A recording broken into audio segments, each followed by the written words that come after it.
시청자 여러분 안녕하십니까? 월요일 뉴스온 시작합니다. 윤석열 전 대통령의 재구속 여부를 판단할 법원의 영장 심사 일정이 이틀 뒤인 수요일로 잡혔습니다. 다만 특검은 신문이 있기도 전에 윤 전 대통령의 변호인단에서 영장 내용을 유출했다고 우려를 표했습니다. 현장에 법조팀 취재기자 나가 있습니다. 권준수 기자. 네, 내란 특검 사무실이 있는 서울고등검찰청입니다. 네, 법원의 구속 심사 일정이 나왔죠. 네, 법원이 이틀 뒤인 수요일 오후 2시 15분으로 신문 일정을 잡았습니다. 일반 피의자처럼 영장 전담 부장판사가 심사를 맡게 됐는데요. 윤 전 대통령 측은 YTN에 당연히 출석할 거라며 직접 소명하겠다는 의지를 밝혔습니다.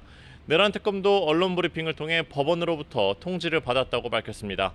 다만 심사가 있기도 전에 윤 전 대통령 변호인단에서 피의자 주민등록번호 같은 개인정보가 있는 영장 청구서를 언론에 유출했다며 중대한 범죄 행위라고 지적했는데요. 피의사실 공표죄는 수사기관 한정이지만 전체 영장 청구서 내용이 공개된 만큼 심각한 우려를 표하지 않을 수 없다고 설명했습니다. 또 관련자 진술 등이 노출되는 건 특검 수사에 방해될 수 있고 업무상 비밀 누설로 처벌 가능하다고 덧붙였습니다. 네, 다가오는 신문에서 이 특검은 윤 전 대통령의 구속 필요성을 강조하겠군요. 그렇습니다. 앞서 내란 특검은 어제 오후 5시쯤 윤 전 대통령에 대한 구속영장을 청구했습니다. 윤 전 대통령에 대한 2차 소환 조사가 이뤄진 지 하루 만으로 우선 신병을 확보할 필요가 있다고 판단한 것으로 보입니다. 특검은 구속 필요성을 위해 군 관계자의 비화폰 통화 내역 삭제 등을 거론하기도 했는데 이를 두고 그 자체가 증거인멸이라고 주장했습니다. 또 윤 전 대통령은 유죄가 선고돼도 판결에 승복할지 불분명하다며 도망칠 우려가 있다고 강조하기도 했습니다. 이번에 윤 전 대통령에 대한 구속영장이 다시 발부될 경우 지난 3월 구속이 취소된 이후 4개월 만에 다시 수감되는 건데요. 내란 특검은 윤 전 대통령이 영장 심사 이후에 결과가 나올 때까지 서울구치소 혹은 서울중앙지검 유치장소에서 대기할 예정이라고 설명했습니다. 네, 조금 전 오후 2시부터는 개헌 피의자 가운데 한 명인 노상원 전 정보사령관의 구속 신문도 열리고 있죠. 네, 노상원 전 국군정보사령관의 재구속 여부를 결정하기 위한 신문이 오늘 오후 2시부터 서울중앙지방법원에서 열리고 있습니다. 노 전 사령관의 1심 구속 기한은 모레까지인데요. 이틀밖에 남지 않았습니다. 노 전 사령관 측은 신문에 출석하면서 모든 혐의에 대해 부인한다고 밝혔습니다. 앞서 특검은 노 전 사령관이 부정선거 의혹을 수사할 요원을 선발하기 위해 민간인 신분으로 정보사의 정보를 받았다며 지난달 개인정보보호법 위반 혐의로 추가 기소했습니다. 앞서 김용현 전 국방부 장관의 경우 지난달 말 계엄 사태 주요 피의자 가운데 처음으로 1심 구속기간 만료를 앞두고 특검의 추가 기소로 다시 구속된 바 있습니다. 지금까지 내란 특검 사무실에서 YTN 권주수입니다. 네, 이어서 다른 특검 소식도 들어보겠습니다. 김건희 특검팀은 삼부토건 전현직 경영진의 소환을 통보하고 오늘은 유라시아 경제인협회 임원을 불러 조사하고 있다고 밝혔습니다. 압수물 분석과 함께 관련자 소환에도 속도를 내는 모습인데요. 현장에 나가 있는 취재기자 연결해 보겠습니다. 임예진 기자. 네, 서울 광화문에 마련된 김건희 특검 사무실 앞에 나와 있습니다. 네, 김건희 특검이 삼부토건 경영진들에게 출석하라고 한 날짜가 언제죠? 먼저 정창래 전 삼부토건 대표에게는 모레인 오는 9일 오전 10시 소환을 통보했고 현직인 이일준 삼부토건 회장에게는 다음 날인 10일 출석하라고 통보했습니다. 또 문홍주 특검보는 오늘 언론 브리핑에서 삼부토건 주가 조작 의혹 사건과 관련해 오전부터 유라시아 경제인협회 임원 한모 씨를 참고인 신분으로 불러 조사하고 있다고 밝혔습니다. 특검팀은 지난 4일에도 이은근 삼부토건 전 대표를 소환해 10시간가량 강도 높은 조사를 진행했는데요. 앞서 압수수색을 통해 확보한 자료를 분석하는 동시에 사건 관계인 조사에도 박차를 가하는 모습입니다. 문홍주 특검보는 어제도 삼부토건 직원에 대한 조사가 이루어졌다고 덧붙였습니다. 네, 양평고속도로 특혜 의혹에도 수사에 속도를 내고 있다고요. 네, 특검팀은 원희룡 전 국토부 국토부통부 장관과 사업을 추진했던 양평군청 공무원들에 이어 고속도로 노선 변경 타당성 조사를 진행했던 용역업체 직원들에 대해서도 출국을 금지했습니다. 또 양평군수 출신인 국민의힘 김선교 의원도 오는 24일까지 출국이 금지됐습니다. 출국 금지 조치가 잇따르면서 특검의 수사 대상에 오른 인물들의 면면이 조금씩 드러나는 모습인데요. 김건희 특검팀은 구체적인 건 지금 단계선 밝힐 수 없다면서도 지난 주말에 다른 사건에 대한 소환 조사도 진행했다고 말했습니다. 또 우리 기술 주가 조작 의혹에 대해서도 공소시효 등을 살펴보고 있다고 덧붙였습니다. 네, 최상병 특검팀도 오늘 핵심 피의자를 소환했죠. 네, 오늘 오전 10시 20분쯤 김계환 전 해병대 사령관이 서울 서초동에 있는 최상병 특검팀에 출석했습니다. 김 전 사령관은 재작년 7월 최상병 사망 경위를 조사한 박정훈 전 해병대 수사단장에게 대통령실이 외압을 가한 과정에 연루된 의혹을 받고 있습니다. 김 전 사령관은 박 전 수사단장에게 윤 전 대통령이 경로했다는 말을 전달한 거로 의심받고 있는데 오늘 출석에 앞서 윤 전 대통령이 경로를 들었느냐는 등의 취재진 질문에는 답변하지 않았습니다. 특검은 오늘 김 전 사령관을 상대로 이종섭 전 국방부 장관이나 대통령실로부터 어떤 지시를 받았는지 집중적으로 추궁할 것으로 보입니다. 지금까지 김건희 특별사무실 앞에서 YTN 임혜진입니다. 오늘은 절기상 본격적인 더위가 시작된다는 소선인데요. 하지만 실제 날씨는 더위가 가장 심하다는 대서 같습니다. 네, 폭염경보가 발령 중인 대구는 연일 숨막히는 찜통더위가 맹기를 떨치고 있습니다. 현장에 취재기자가 나가 있습니다. 김근우 기자. 네, 대구 동성로에 나와 있습니다. 네, 하루 중 가장 더울 시간인데요. 대구는 지금 얼마나 덥습니까? 네, 정말 숨이 턱하고 막힐 정도로 무더운 날씨가 계속되고 있습니다. 제 뒤로 보이는 곳이 동성로에서 가장 평소에 유동인구가 많은 중심 거리인데 더위 탓인지 평소보다 굉장히 한산한 그런 모습도 확인하실 수가 있고요. 조금씩 바람이 불기는 하지만 그마저도 뜨거운 바람이어서 마치 열풍기 앞에 서 있는 것처럼 숨이 막힐 정도입니다. 제가 방송을 준비하면서 벌써 한 10분 정도 이곳에서 고작 10분 정도를 스탠바이하고 있었는데 지금 벌써 온몸이 땀범벅이 된 상태입니다. 오늘 대구의 낮 최고 기온은 오후 3시 기준 사람 체온보다 높은 37.4도였습니다. 지난달 말 36.6도를 기록한 데 이어서 일주일 만에 올여름 최고 기온을 갈아치웠습니다. 특히 대구와 멀지 않은 경남 밀양시에서는 무려 39.2도로 올여름 최고 기온을 경신하기도 했는데요. 문제는 앞으로 여기서 기온이 좀 더 오를 가능성도 있다는 겁니다. 장마가 일찍 끝나면서 지난달 26일 이후로 비 소식도 전혀 없었고 소나기 외에는 앞으로도 비가 거의 오지 않는 날이 계속될 거로 예보돼 있습니다. 대구와 경북 대부분 오늘까지 11일 연속으로 폭염특보가 내려졌고 열대야도 8일째 계속되고 있는데요. 그래서인지 저희가 만나본 시민들 올해는 더워도 너무 덥다는 말을 많이 했습니다. 양산을 쓰고 햇볕을 피하거나 시원한 커피를 들고 잠시나마 더위를 잊으려는 시민들을 쉽게 찾아볼 수 있었는데요. 시민의 말 직접 들어보시겠습니다. 최근에 장마도 끝났고 해서 더울 것 같다고 생각은 하고 있었는데 직접 나와보니까 훨씬 더 더운 것 같아서 내일부터는 아무래도 양산을 챙겨 다니든가 더 준비를 해야 될 것 같아요. 이처럼 이른 폭염에 온열질환 우려도 커지고 있습니다. 지난 5일까지 집계된 전국 온열질 환자 수는 790명인데 주말은 물론 오늘까지 계속해서 전국에 더운 날씨가 이어지고 있어서 훨씬 늘어날 가능성이 큽니다. 어제는 전북 진안과 경북 영덕에서 등산객이 열사병으로 추정되는 증상을 보이며 쓰러져 숨지는 사고도 있었는데요. 기상청은 가장 무더운 낮 12시부터 오후 5시 사이에는 야외 활동을 자제하고 어쩔 수 없을 때는 물을 많이 마시고 그늘에서 충분히 휴식을 취해야 한다고 조언했습니다. 지금까지 대구 동성로에서 YTN 김근우입니다. 서울의 폭염특보도 주의보에서 경보로 강화됐습니다. 네, 이번 주 서울 낮 기온이 사람 체온과 비슷한 36도까지 치솟을 것으로 예고됐는데요. 취재기자 연결해서 알아보겠습니다. 정혜영 기자, 서울에도 폭염 경보가 내려졌군요. 네, 그렇습니다. 오늘 오전 10시부터 서울에 폭염 경보가 내려졌습니다. 서울의 첫 폭염 경보는 지난주 월요일 폭염주의보가 내려진 지 일주일 만에 격상된 것으로 지난해보다는 18일이나 빠른 겁니다. 기상청은 우리나라 북태평양 고기압 영향권에서 덥고 습한 공기가 지속적으로 유입하는 데다 이번 주 동풍이 유입되면서 태백산맥 서쪽 지역을 중심으로 35도 이상 기온이 크게 치솟겠다고 밝혔습니다. 서울은 우선 내일과 모레 낮 기온이 36도까지 오르겠고 체감 온도도 이보다 더 높게 나타나는 곳이 많겠습니다. 특히 오늘 밤 사이에는 서울 등 수도권을 중심으로 최저 체감 온도가 29도에 달할 것으로 보여서 초열대야에 버금가는 더위가 예상됩니다. 밤낮 없는 더위에 대한 철저한 대비가 필요합니다.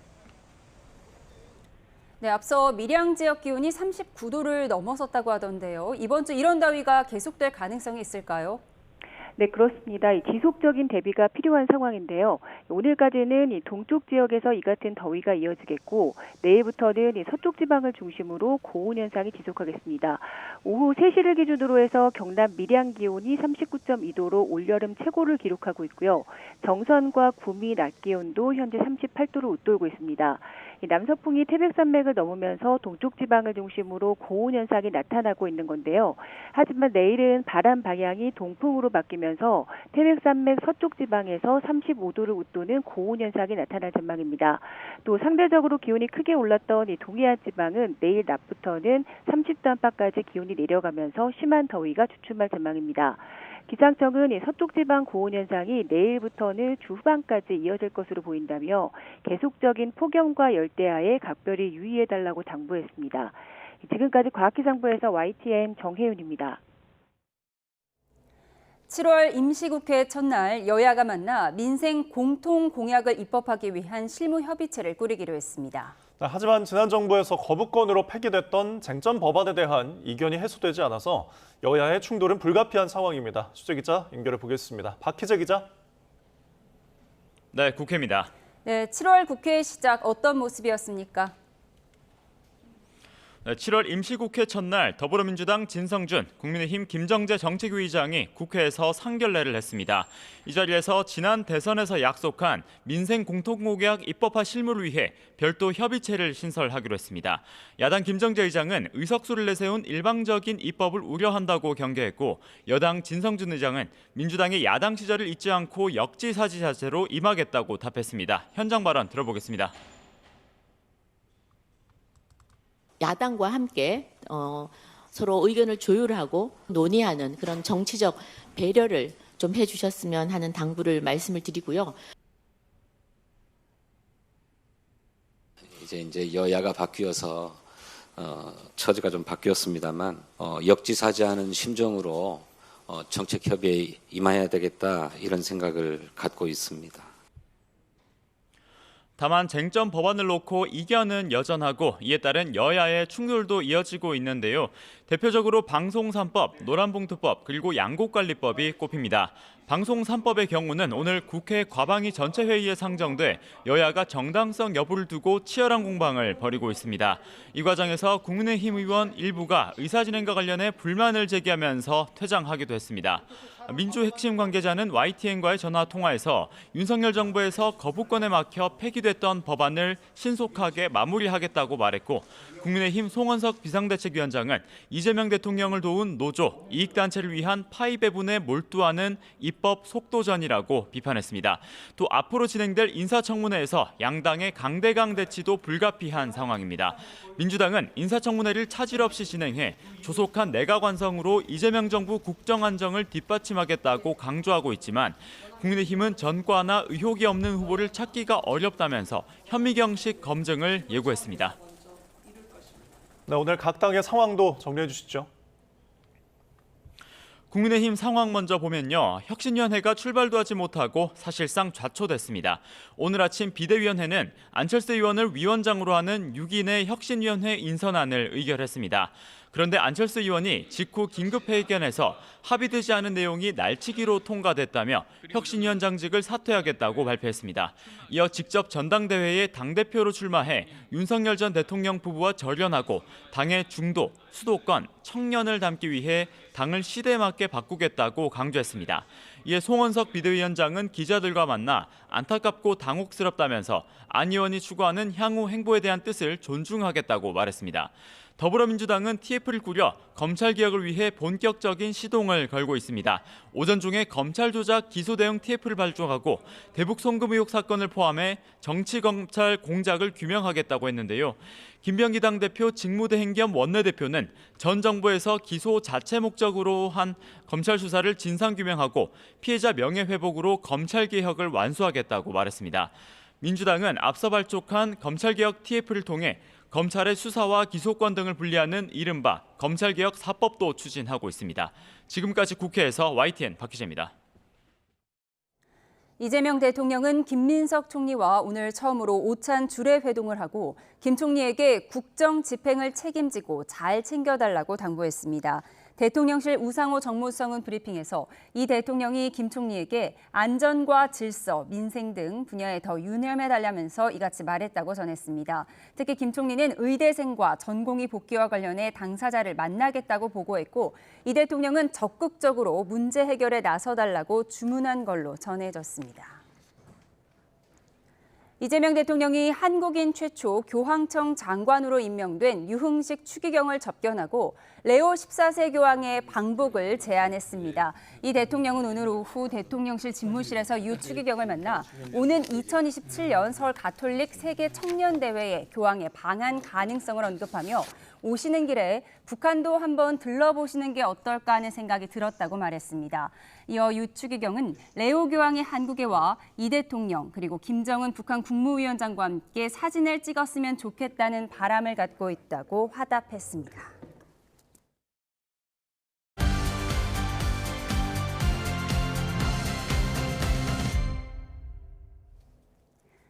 정책 겉과 속을 들여다보는 정치온 시작합니다. 오늘은 전용기 민주당 의원, 이준우 국민의힘 대변인, 배종찬 인사이트K 연구소장 세 분과 함께 집중 분석해 보겠습니다. 어서 오세요.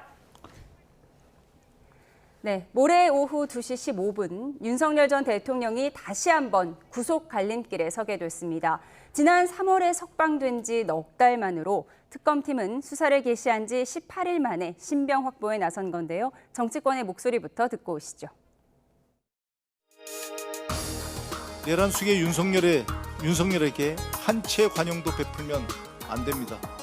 내란 특검의 영장 청구서를 보면 법률 전문가임에도 누구보다 법을 경시하고 있다. 법 집행을 받아들이지 못하고 도망할 염려가 있다고 합니다. 법 위에 군림하려는 폭군, 내란을 포기하지 않는 윤석열을 당장 재구속해야 합니다. 국민 배신, 헌정 유린, 국가 혼란 등 윤석열은 반드시 죗값을 치러야 합니다. 저는 자성자박이라고 생각합니다. 탄핵 과정에서는 대통령을 보호한다는 이런 입장이 아니라 국회의원들이 헌법과 법의 원칙에 따라서 정확하게 해달라는 그런 그 외침이었지. 그렇지 않았습니까? 법과 원칙에 따라서 해주라는 그런 외침이었다 이렇게 보고 저는 그 법과 원칙에 따라서 윤석열 대통령이 정정당당하게 수사를 받아야 된다 이렇게 생각합니다. 네, 내란 특검이 윤 전 대통령에 대한 두 번째 조사 하루 만에 구속영장을 청구했습니다. 3차 조사 없이 바로 이렇게 영장 청구하는 거는 생각보다는 좀 빠른 것 아닌가요? 아무래도 모든 것이 정리됐다고 봐도 과언이 아닌 것 같습니다. 기본적으로 1차로 구속이 되었을 때 나오지 말았어야 됐다라는 평가가 굉장히 많지 않습니까? 실제로 법원에서도 날이 아닌 시간으로 계산한다면서 굉장히 이례적으로 구속 취소 결정을 했는데 그 취소 결정이 없었다면 지금까지 나오지 않았을 것이고 추가 기소 가능성도 충분히 있었던 것이죠. 그런 측면에서 아무래도 이미 입증된 자료들이 굉장히 많고 그때 당시 12.3 계엄의 상황을 전 국민이 봤기 때문에 저희는 논쟁거리가 된다고 보지 않는 것 같습니다. 그런 측면에서 이렇게 이례적이라고 할 수 있을 만큼 빠르게 조사를 끝냈고 빠르게 구속을 결정했다. 그렇게 볼 수 있을 것 같습니다. 예. 처음 구속될 때는 현직 대통령 신분이었고요. 이번 영장 심사를 할 때는 전직 대통령 신분입니다. 어떻게 예상되십니까?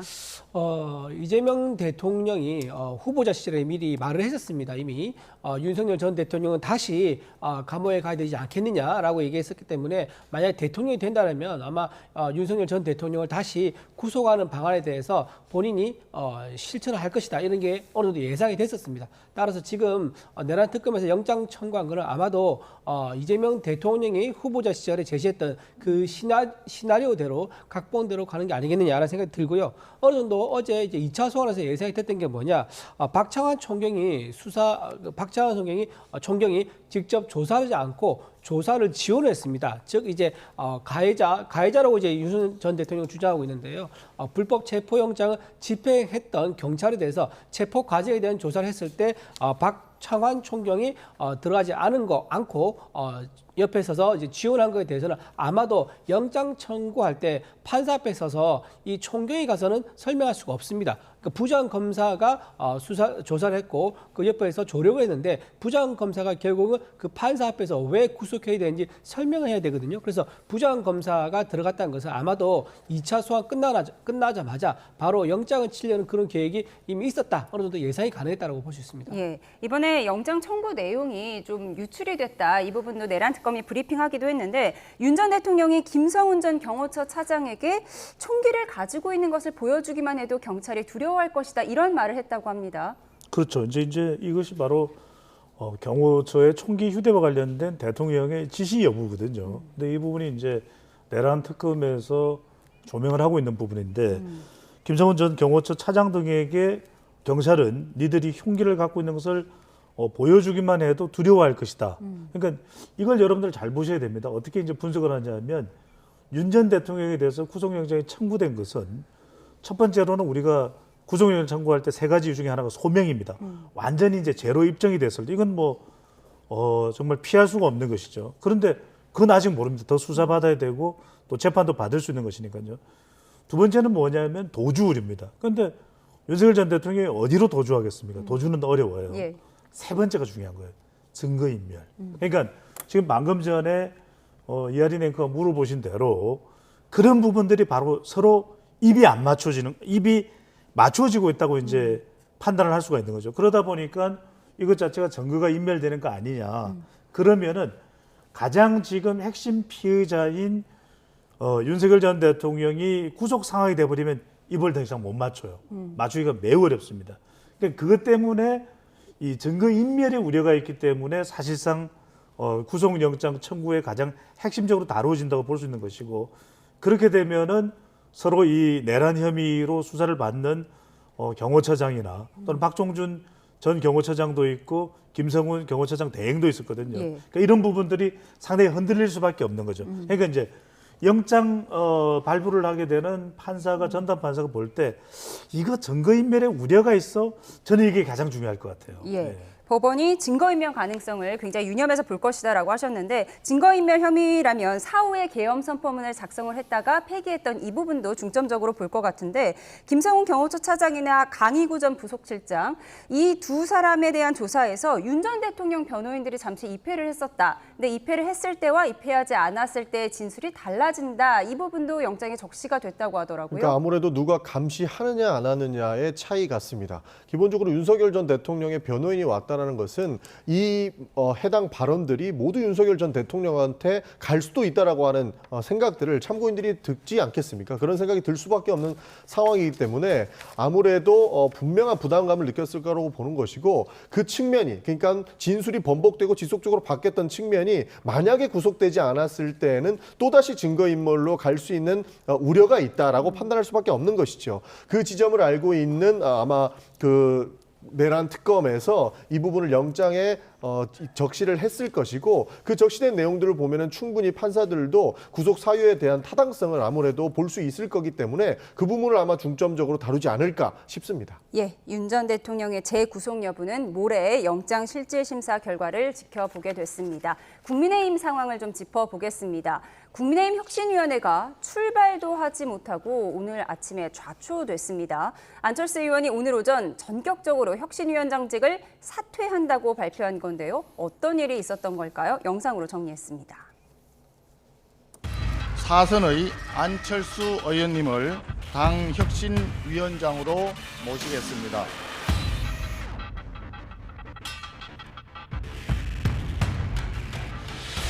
그래서 전대는 지금 생각하고 있지 않습니다. 예, 생각하고 있지 않습니다.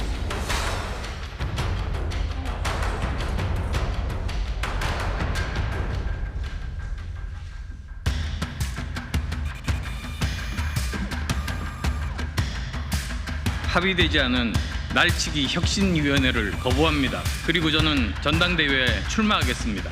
메스가 아니라 직접 칼을 들겠습니다. 당대표가 되어 단호하고도 강력한 혁신을 직접 추진하겠습니다. 도려낼 것은 도려내고 잘라낼 것은 과감히 잘라내겠습니다. 안철수 위원장께서 갑자기 혁신위를 하지 않고 전당대회에 나가시겠다고 말씀하신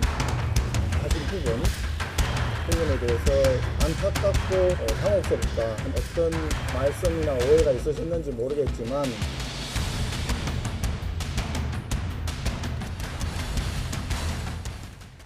네, 오늘 혁신위원회 인사의 공식 발표를 기다리고 있었는데 돌연 혁신위원장 사퇴를 선언하고 당대표 출마 선언을 했습니다. 이 안철수 의원의 이 깜짝 발표 국민의힘 내부에서 전혀 몰랐던 건가요? 저도 아침에 방송 준비하다가 저 속보를 듣고 깜짝 놀랐습니다. 안철수 의원님께서 지금 7월 2일 날이었죠. 2일 날 전당대회 나가지 않겠다고 말을 한 지 5일밖에 지나지 않았습니다. 5일밖에 지나지 않았는데 그 말을 뒤집고 전당대회 출마 선언을 사실상 한 거나 다름없지 않겠습니까?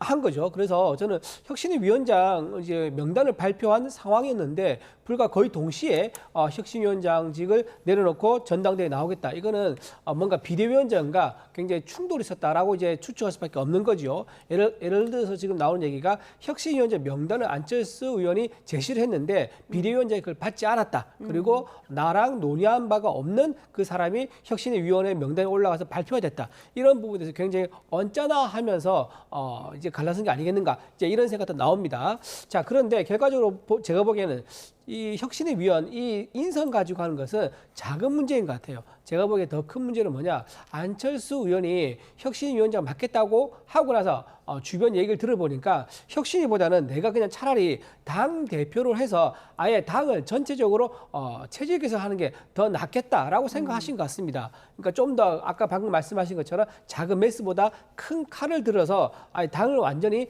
해체 수준의 어떤 혁신을 하겠다라고 본인의 마음이 바뀐 게 아니겠는가 이렇게 생각합니다. 네. 혁신하겠다면 혁신위원으로도 할 수 있는 건데 아무래도 당 대표가 가진 정권에 비해서는 규모가 작을 수밖에 없죠. 그래서 큰 규모의 제대로 된 혁신하기 위해서는 차라리 당 대표가 낫다고 선회를 한 게 아닌가 싶습니다. 예, 당의 의사, 당의 집도의로서 메스를 들고 당을 혁신하겠다고 했는데 칼을 이제 직접 들겠다고 했어요. 메스와 칼의 차이 어떤 걸까요? 그렇죠. 저는 예상을 했어요.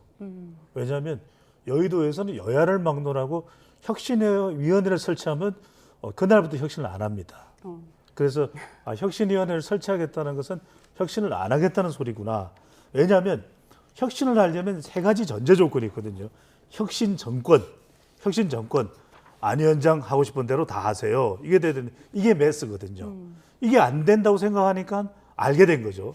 그래서 칼을 든 거죠. 칼은 뭐냐? 메스가 아니라 메스는 수술이거든요. 칼은 뭐냐? 분노죠. 가만히 안 있을 거야. 이렇게 되는 거죠.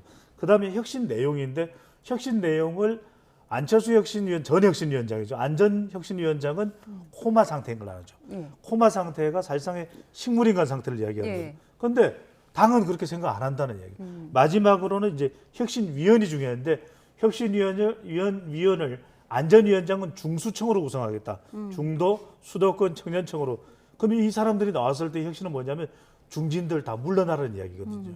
그러면 중진들 다 물러나면 원내대표, 비대위원장, 또 TK 중진, PK 중진 다 물러나라는 이야기인데 이거 가만히 못 있거든요. 그러니까 결국은 이게 충돌이 생긴 겁니다. 그러다 보니까 더 이상 혁신위원장을 수행할 수가 없고 분노에 말 그대로 내가 가만히 못 있겠어 하는 그 칼을 지금 안전위원장은 안 의원은 빼들었다 이렇게 말합니다. 예, 그러니까 안철수 의원이 메스를 들고 도려내고 싶은 인적 쇄신도 안 되고 기용하고 싶은 혁신위원도 들어주지 않았다 이 부분이잖아요. 어떤 부분이 지금 마음대로 안 됐다는 걸까요? 아무래도 첫 번째로 가지고 나온 게 인적 쇄신인데 인적 쇄신은 지금 당의 주류를 하고 있는 사실 세력의 교체가 필요하다는 말을 했을 겁니다. 그러나 그 부분은 그 세력들은 절대 받아들일 수가 없는 것이죠. 그러다 보니 받아들일 수 없다라는 입장을 전했을 것이고 좀 전에 배종찬 소장이 말씀해 주신 것처럼 혁신위원회가 성공하려면 당의 모든 전권을 가지고 있어야만 혁신을 할 수 있습니다. 그걸 성공적으로 마칠 수가 있는데 인적 쇄신부터 그러니까 첫 단추부터 깨지지 않았는데 내가 도대체 무슨 혁신을 할 수 있을 것인가에 대한 생각이 없을 수 없을 겁니다. 그러다 보니 원래는 그 혁신으로 누르고자 했던 그 안철수의 출마설을 오히려 부추긴 꼴이 되어버렸던 것이고 그렇게 8분 만에 본인이 혁신위원장에 대한 사퇴를 결정하게 되는 그런 상황을 초래하지 않았을까 그렇게 보고 있는 겁니다. 그렇다 정리를 해보면 결국 안철수 의원이 하고 싶었던 혁신은 인적 쇄신부터 가로막힌 이런 입장이기 때문에 본인도 어쩔 수 없이 본인의 욕심을 다하고 칼을 들어서라도 전체적인 혁신을 하려고 한다라고 봐주시면 좋을 것 같다는 생각입니다. 그러니까 문제의 발단은 안철수 의원에게 전권을 주지 않았던 것이다 이렇게 많은 분들이 분석을 해주셨는데 일각에서는 안철수식 철수 정치 그만 보고 싶다 이런 비판도 나오고 있는데요. 이준석 의원은 현 상황이 돌발 상황 같지만 국민의힘의 만성적인 문제다 이렇게 꼬집었어요. 그렇죠. 지금 이제 기존에는 이제 구 세력을 할 수 있는 거죠. 윤석열 전 대통령 중심으로 했던 구 세력이 아직도 당을 좌지우지하고 있는 거 아니냐라는 것을 이준석 이제 의원이 우회적으로 비판한 것 같습니다.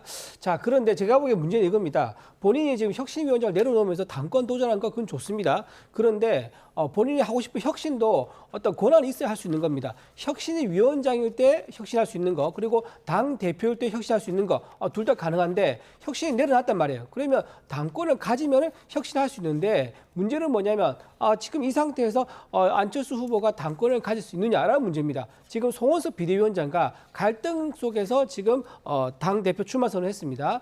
지금 TK에서 지지를 얻지 못하면 사실 당대표 되는 게 쉽지가 않습니다. 그리고 TK에서 지금 강력하게 지분을 가지고 있는 어느 쪽입니까? 김문수 후보 쪽입니다. 김문수 후보 쪽과 TK에서 지분을 나눠 가져야 되는데 이렇게 된 상황이라고 하면 송원석 원내대표가 비대위원장이죠. 송원석 비대위원장이 자신과 당대표로 오게 되면 자신과 갈등하거나 충돌할 수 있는 안철수 의원이 오는 것에 대해서 반가워할 리가 없습니다. 따라서 전당대회 때 송원석 비대위원장이 좀 별로 도와주지 않을 가능성이 상당히 크게 된 거죠. 그리고 또 하나 당원들이 보기에는 또는 당 원내에 있는 의원들을 보기에는 지난번에 당대표라든가 원내대표 또 이제 당대표와 대통령 갈등 때문에 분열 때문에 이 지경까지 됐는데 또다시 당대표가 왔는데 또 원내대표와 또 갈등이 있는 이런 분열 상황 또 보고 싶지 않다라는 이제 그런 여론도 많을 거예요. 그래서 안철수 후보가 당권 도전은 좋은데 과연 당권을 가질 수 있느냐 이런 그런적인 딜레마에 봉착했다 말씀드립니다. 예, 안철수 의원의 당권 도전 배경을 좀 살펴봤습니다. 국민의힘은 8월 중후반 전당대회가 예상되는 상황이죠. 그런데 어제 육선인 조경태 의원이 출마를 선언한 데 이어 안철수 의원도 앞서 얘기한 대로 오늘 오전에 도전을 공식화했죠. 먼저 지난달 김문수 전 후보의 목소리부터 듣고 와서 정리해 보겠습니다. 지금 당대표 김문수 해라. 이거는 김문수 너 아주 쓰레기통에 살아라. 이거하고 똑같은 소리. 그런 소리 절대 하시면 안 돼요. 저는 그런 사람이 아니에요. 네, 하지만 대선 패배 직후부터 대형 훌라후프와 철봉 사진 등으로 꾸준히 존재감을 드러냈던 김문수 전 장관. 최근엔 포럼에 강연자로 나서서 이재명 대통령에 맞서 내가 싸우겠다. 법치주의가 무너지는 걸 내가 막겠다며 자신의 역할을 여러 차례 강조한 것으로 알려졌습니다. 그 선거 캠페인 말미부터 전당대회까지 내다보고 캠페인을 하는구나. 유독 대구 경북을 김문수 후보가 자주 찾았습니다. 7번인가 갔어요, 대구를. 김문수 후보가 지금 정치를 그만하지 않는다면 딱히 할 일도 없어요.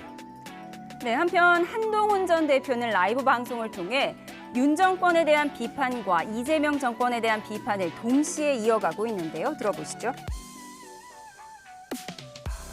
퇴진을 하든가 그걸 안 할 거면 탄핵으로 갈 수밖에 없다고 생각했습니다. 어떤 권력자를 수사했다는 이유로 해체하려는 거는 현재와 미래의 대한민국에 일단 큰 죄를 짓는 겁니다. 입법 과정에서 최선을 다해서 막아보겠습니다.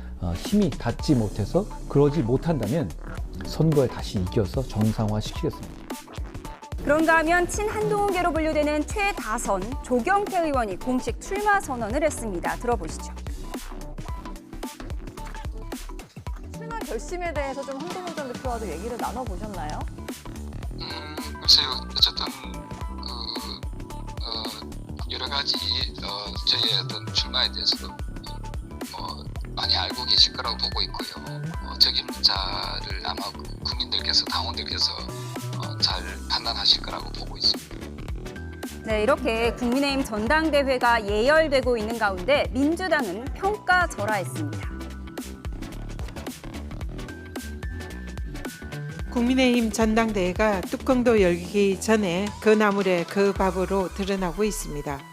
정강훈 전도사 김문수, 검찰 황태자 한동훈, 웰빙 캠프 나경원 의원까지 거론되는 인사들 모두 도로 대선 막장 시즌 2입니다.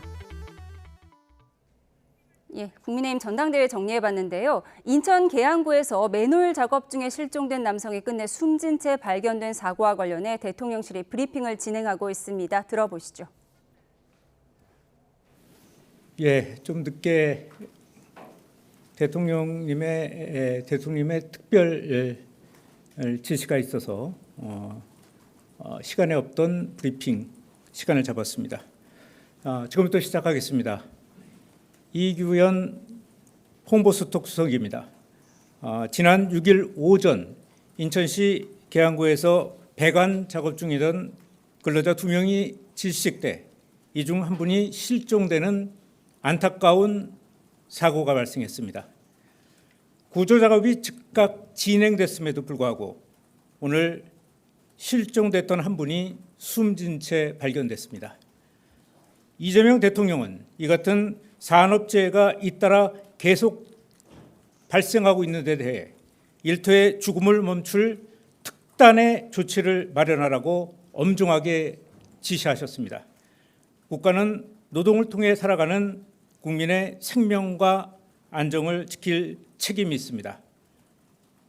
이와 관련 현장 안전관리에 미흡한 점이 있었는지 철저히 밝히고 중대재해처벌법 등 관련 법령의 위반 여부가 있었는지 철저히 조사해 책임자에 대해 엄중한 조치를 취하라고 강조하셨습니다. 아울러 후진국형 산업재해가 다시는 발생하지 않도록 현장 안전관리를 정비하고 사전 지도 감독을 강화하는 등 관련 부처의 특단의 조치를 취하라고 강력하게 주문하셨습니다. 이상입니다.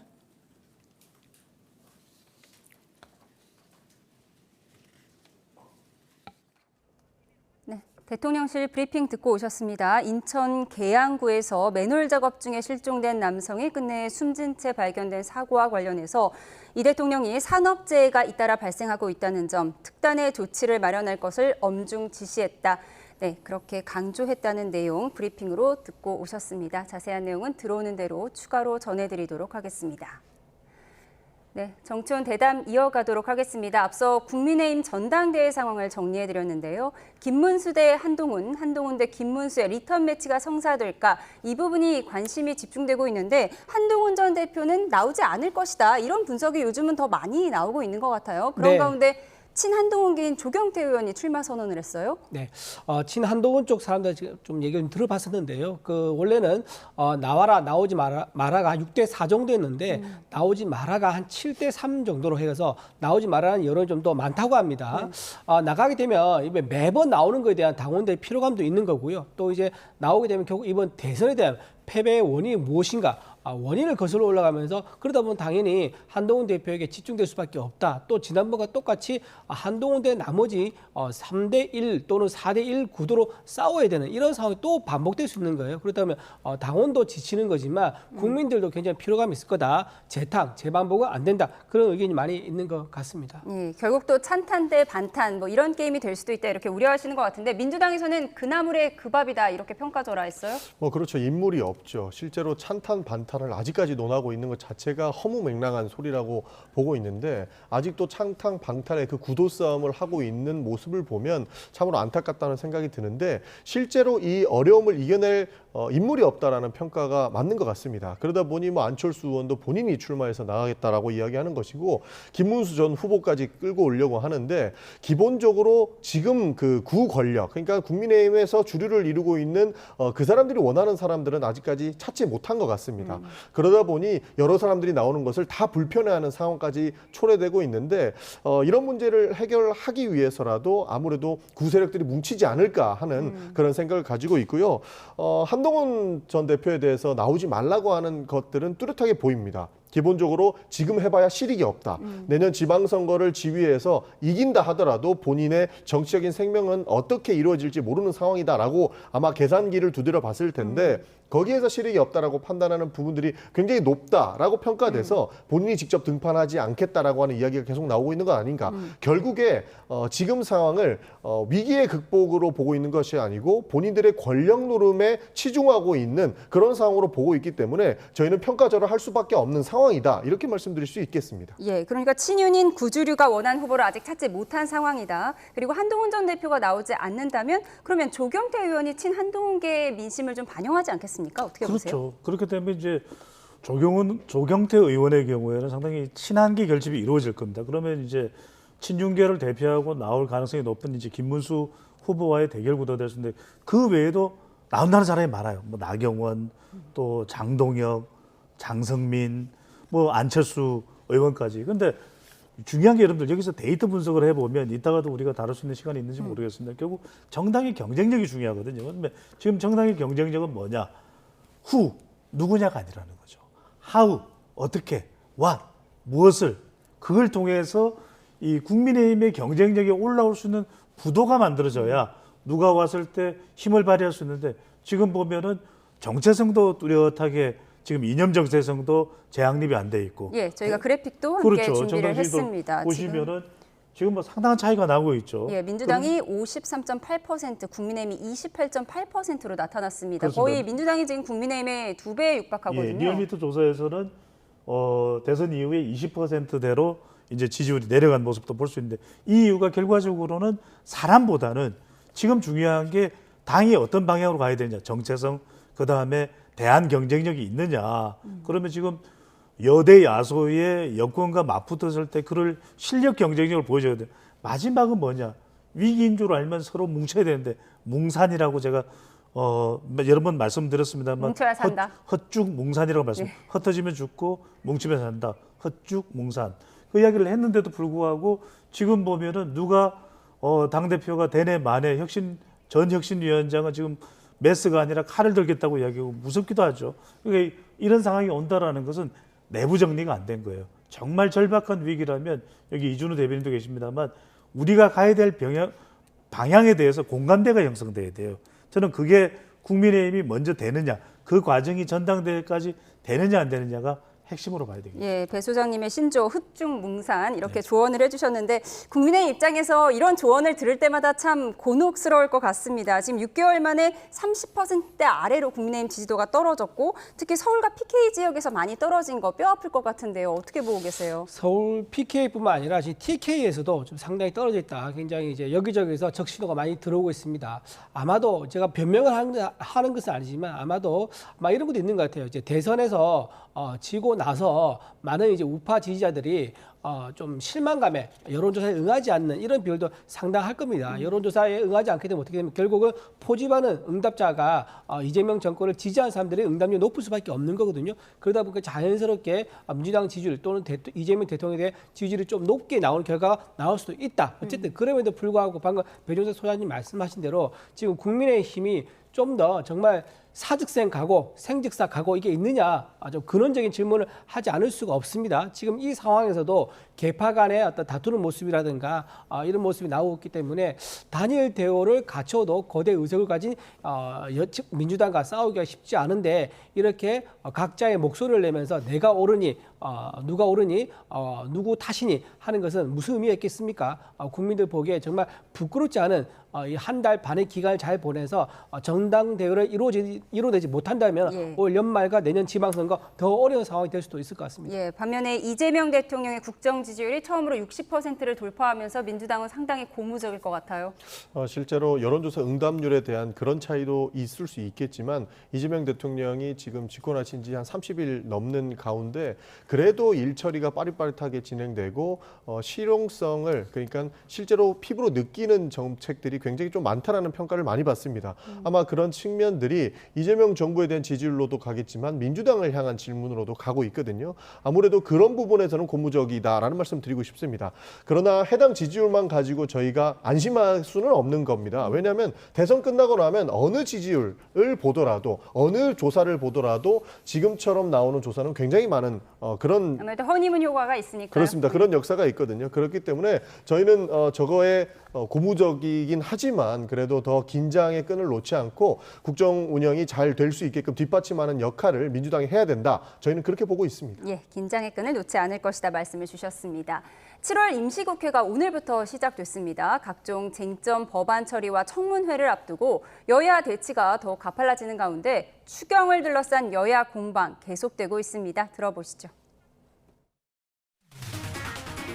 국민의힘은 이재명 정부 첫 고위 당정 협의회를 두고 시중에 돈을 풀어놓고 물가를 걱정하는 것은 불난 집에 기름 붓고 불 끄겠다는 말과 다를 바 없다며 폄훼했습니다. 물가를 자극할까 봐 절벽 끝에 내몰린 민생 경제를 나몰라라 하며 내버려 두라는 말입니까? 물가를 이렇게 올려놓은 장본인들이 불난 집에 기름을 붓는다고 매도하니 기가 막힐 뿐입니다. 민생 안정과 경기 활성화라는 명목으로 지난해 12월 자신들이 일방적으로 통과시켰던 국방비 905억 원까지 희생양으로 삼았습니다. 안보를 희생한 예산은 특활비와 소비 쿠폰에 사용됐습니다. 이재명 대통령은 작년 특활비 전액을 삭감하면서 특활비 때문에 살림을 못한다는 것은 당황스러운 얘기라고 말했습니다. 이재명 대통령이 지금 당황스러운 사람은 국민들입니다. 존경한다 했더니 진짜 존경하는지 알더라. 시즌2입니까? 네, 야당에서 문제 제기하는 핵심은 크게 두 가지입니다. 민주당이 야당 시절에 전액 삭감했던 대통령실 특활비 등을 집권하자마자 부활시켰다. 또 전국민 현금 살포 재원 마련을 위해서 국방 예산 905억 원을 삭감했다. 이런 주장인 건데요. 우선 국민의힘 입장 먼저 듣고 민주당 반박 듣겠습니다. 참 민주당에 참 염치가 없습니다. 민주당에 대해서는요. 왜냐하면 대통령실 특활비가 민주당도 정권을 잡아봤기 때문에 그 돈을 어떻게 쓰이는지 모르지 않습니다. 문재인 정권 5년 동안 특활비를 잘 썼었습니다. 요구한테 썼었는데 지금 윤석열 정부에 들어서니까 그 특활비가 영수증 처리가 안 된다. 그리고 대통령실 살림 안 해도 국정운영 잘 되지 않느냐라는 황당한 얘기를 하면서 전액을 삭감했었는데 본인이 정권 잡지 말자 그걸 또 전액 다시 또 부활을 시켰습니다. 자기들이 막상 정권 잡아보니까 대통령에서 특수활동비가 없으면 국정운영 안 된다는 것을 알고 있는 거죠. 그렇다면 이재명 대통령이 직접 국민들에게 사과를 해야 되는 거 아닙니까? 왜냐하면 이재명 대통령이 직접 했던 말입니다. 직접 이렇게 특수활동비가 없다 해서 살림 국정운영이 안 되느냐라고 찍어서 얘기했기 때문에 이건 이재명 대통령이 사과하고 넘어가야 될 일인데 우상호 정무수석에 의해서 그냥 미안하다, 이해해달라라고 이렇게 가볍게 말하고 넘어갈 상황은 아니다라고 말씀드립니다. 그리고 이재명 대통령이 그동안 보여준 행보는요. 법도 민주당과 국민의힘은 다르게 적용되고 있는 거고 예산도 이번에 다르게 적용하고 있는 거죠. 인사도 마찬가지입니다. 윤석열 정부 때 인사에 대해서는 전부 다 몇 명을 탄핵했습니까? 30명 가까운 탄핵을 했었습니다. 그런데 지금 인사를 보십시오. 김민석 후보부터 해서 얼마나 많은 의혹이 있는 후보들이 지금 인사청문회를 대기하고 있습니까? 이분들 전부 다 패밀리 비즈니스 또는 이제 표절 이런 등등의 의혹이 엄청나게 많이 나오고 있는 상황인데도 전부 다 문제가 없다고 뭉개고 있습니다. 이렇게 민주당에서는 법도 예산도 인사도 우리가 하면 로맨스고 너네가 하면 나쁘다 이렇게 얘기한 것은 굉장히 후한무차다는 말씀드립니다. 예, 청문회까지 말씀 주셨는데 오늘은 이제 예산과 관련해서 먼저 말을 해보겠습니다. 민주당 입장에서는 거짓 선동이다. 그리고 감액된 예산은 불용 예산이다 이렇게 주장하고 있는데 불용 예산이라는 게 어떤 의미인가요? 실제로 계약을 했음에도 불구하고 집행이 되지 않은 것들을 불용 처리하지 않습니까? 그런 예산들을 삭감했다라는 말씀을 드리는 것이고 안보와 관련된 예산은 오히려 더 증액해야 된다는 의견들이 많습니다. 그렇기 때문에 안보와 관련된 예산을 잘라가지고 지역화폐를 썼다라고 하는 것들은 사실상 말이 안 되는 내용임을 알면서도 가짜뉴스를 말씀하시고 계신 거 아닌가라고 저는 평가하는 겁니다. 그리고 그 대통령실 예산 관련해서 많은 말씀을 해주시는데 계엄을 할 정도로 두서없는 대통령실이 바로 윤석열 전 대통령의 대통령실이었습니다.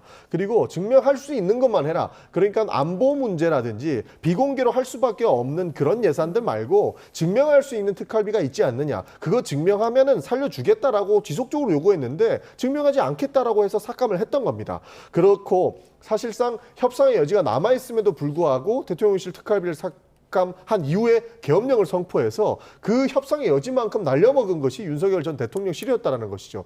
그렇기 때문에 지금 필요한 예산들은 충분히 증명할 수 있는 예산과 할 수 없는 예산들을 구분해서 대통령실에서 일할 수 있게끔 만들어줘야 된다는 정도인 것이지 윤석열 정부에서 전부 다 자르고 이재명 정부에서는 전부 다 복원했다라고 하는 것들은 사실상 말이 안 되는 이야기에 불과하다는 말씀을 안 드릴 수가 없는 겁니다. 예. 그리고 윤석열 정부에서 기본적으로 대통령 특활비를 처음에는 만들어줬습니다. 그러나 그 이후에 후속 조치가 전혀 이루어지지 않았기 때문에 해당 부분들을 단순히 비교하는 것은 굉장히 어려움이 있다. 윤석열 전 대통령의 그 대통령실 마지막 1, 2년을 국민들께서 다 기억하고 계시다는 말씀으로 돌려드리겠습니다. 예, 그러니까 투명하지 않았기 때문에 특활비를 삭감했던 것이고 그 이후에는 계엄 때문에 협상할 여지도 없었다 이렇게 정리를 하셨는데 어떻게 보십니까? 제가 중요한 거를 좀 말씀드릴게요. 무슨 말씀이냐면 지금 우리 YTN에서 잘 준비를 해주셨는데 이 특활비 표를 한번 더 보여주시면 좋겠는데 지금 보면 지난해에 집행됐던 그 특활비 예산도 잡혔던 거에 이제 추경안에 부활된 거 싹 깡그리 없앴다가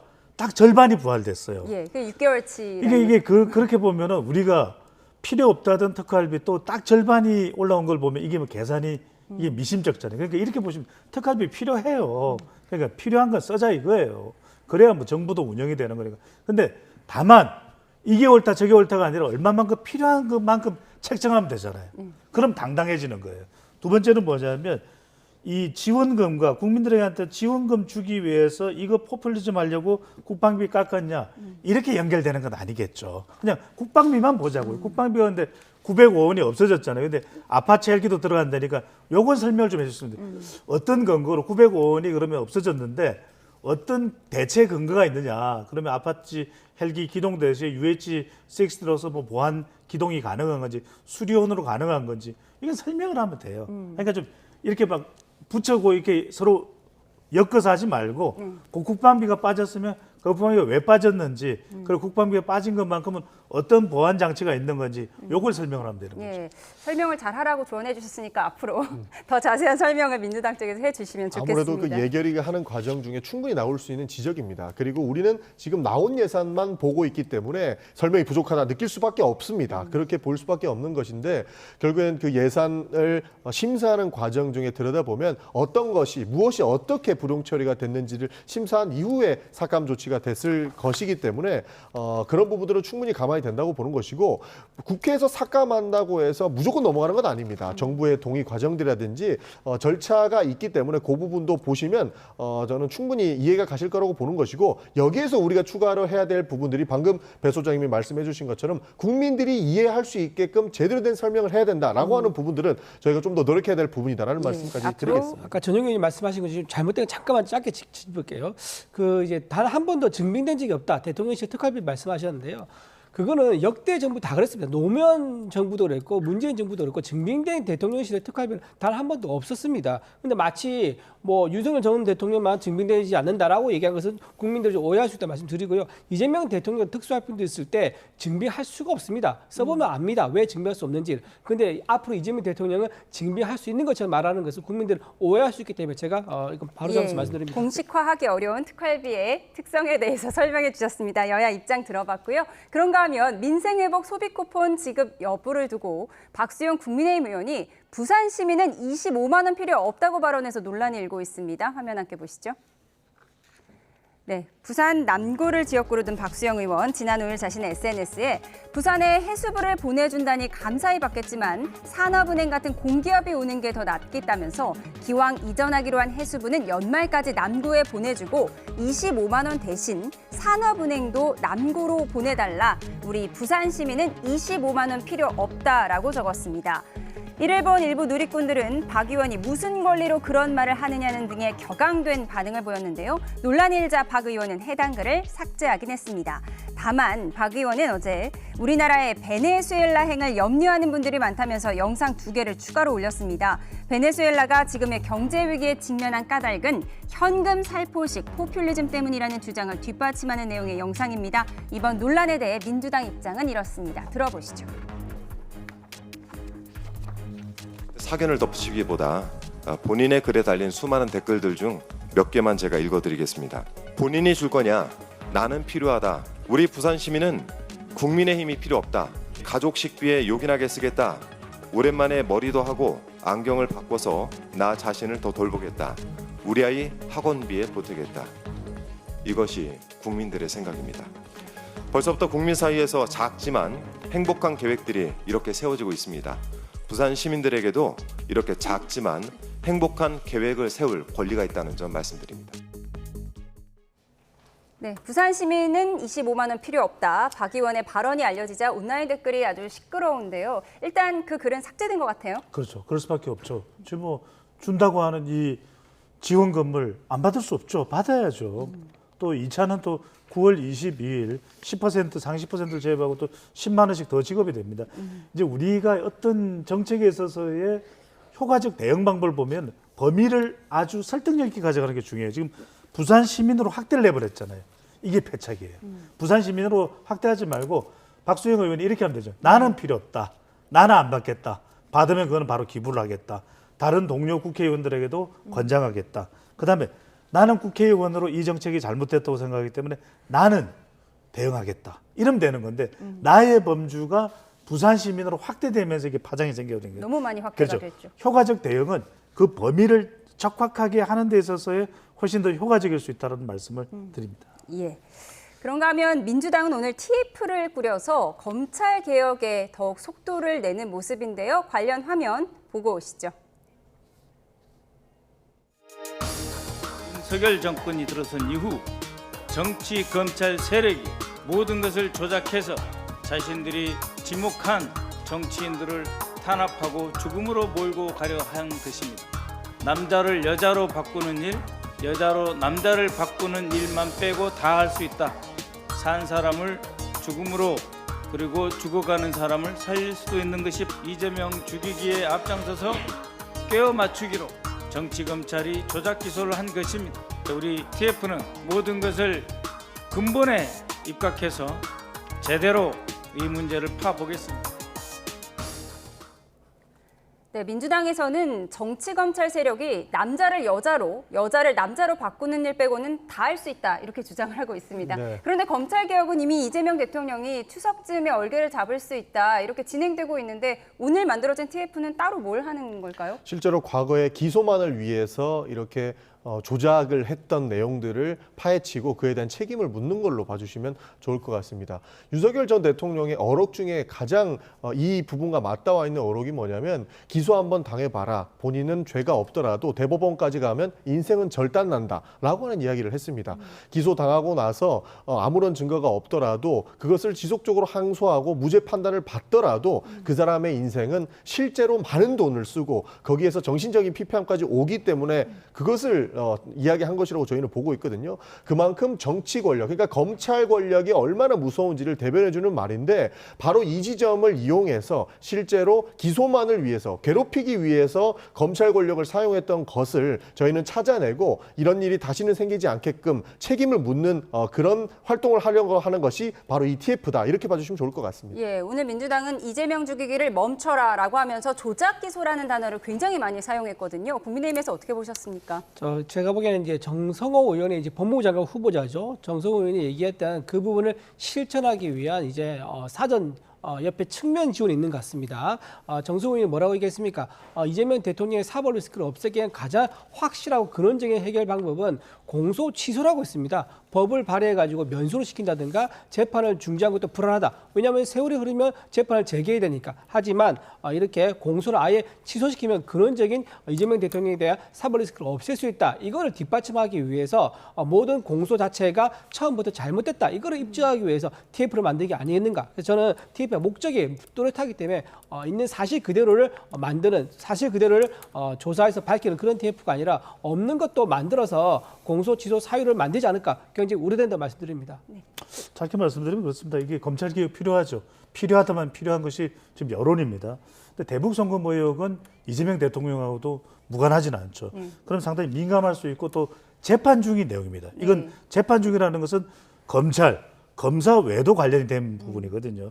그래서 검찰 개혁 필요성에 비해서는 TF가 구성이 됐다면 명확하게 이 부분에 대해서 조명될 필요가 있는 겁니다. 너무 이게 정치적으로 확대돼 버리면 또 정치적으로 의심을 살 수 있고 오해를 살 수도 있는 부분이 지금은 여론이 좋으니까 상당히 지지가 따라붙을 수도 있습니다. 하지만 더 중요한 것은 결과적으로 명확하지 않으면 또 나중에 의심을 사고 그 지지를 또 오해를 받을 수도 있거든요. 그러니까 저는 검찰에 좀 더 조준해서 재판 중인 내용에 대해서는 좀 더 이런 부분 절제 자제가 필요할 테고요. 검찰에 어떤 계획이 필요한지에 대한 부분이 더 명확하게 조명될 필요가 있을 것입니다. 예, 좀 더 명확하게 해서 검찰개혁 TF가 정치적으로 확대되는 걸 경계해야 한다. 이렇게 정리해 주셨습니다. 지금까지 정치온 전용기 민주당 의원, 이준우 국민의힘 대변인, 배종찬 인사이트K 연구소장과 함께했습니다. 고맙습니다. 감사합니다.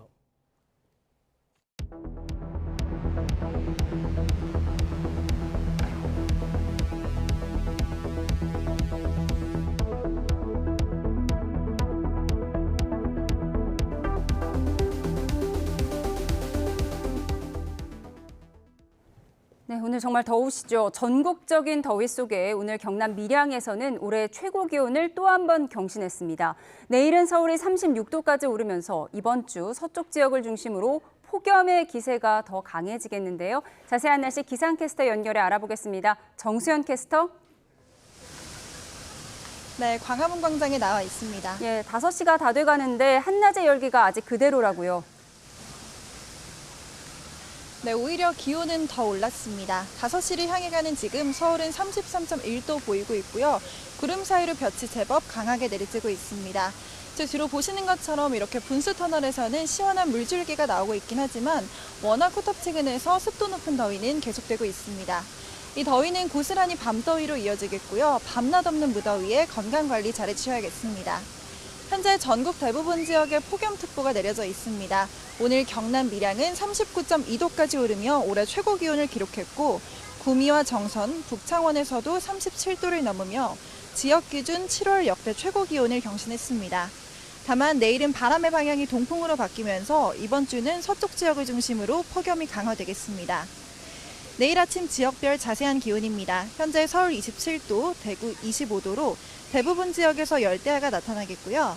한낮에는 서울과 대전 36도로 서쪽 지역을 중심으로는 폭염이 심해지겠습니다.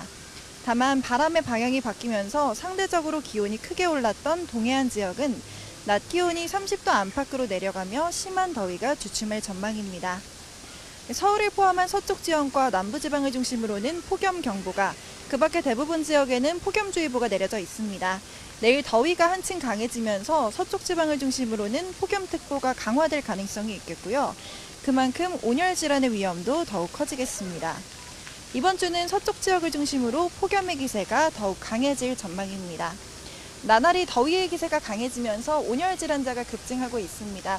올여름 더위가 이르게 찾아온 만큼 더욱더 각별한 건강관리 해주셔야겠습니다. 지금까지 광화문 광장에서 YTN 정수현입니다. 네, 이번 소식도 날씨 관련 뉴스입니다. 지금 화면에 나오는 이 사진 어떤 것처럼 보이시나요? 도로에 깔린 아스팔트인데요. 사진을 확대해서 자세히 보시죠. 마치 아이스크림이 녹은 것처럼 흐물해져 있습니다. 이 노란색 차선은 들쭉날쭉 일그러져 있고 아스팔트는 하수구까지 흘러내렸습니다. 최근 울산에서 찍힌 사진인데요. 이 단단한 아스팔트가 어쩌다 이 지경이 됐을까요? 자, 1차 용의자는 찜통더위. 최근 이 동네 최고 기온을 살펴봤더니 36도가 훌쩍 넘어섰습니다. 폭염 경보 수준입니다. 여기에 대형차들도 한몫했습니다.